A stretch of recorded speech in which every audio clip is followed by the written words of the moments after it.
From K-pop star to actress, sumabak na sa aktingan si Blackpink member Lisa sa third season ng The White Lotus. Naka-traditional Thai costume ang K-pop star sa pasilip ng serye. Empleyado sa hotel ang role niya dyan.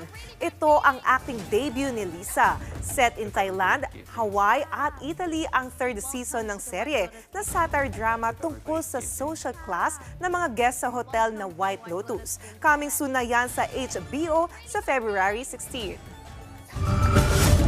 If everybody gives into base instincts, it'd be total depravity, like a race to the bottom.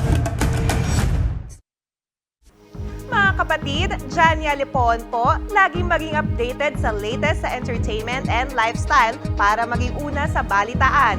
Bisitahin at mag-subscribe na sa social media pages ng News 5.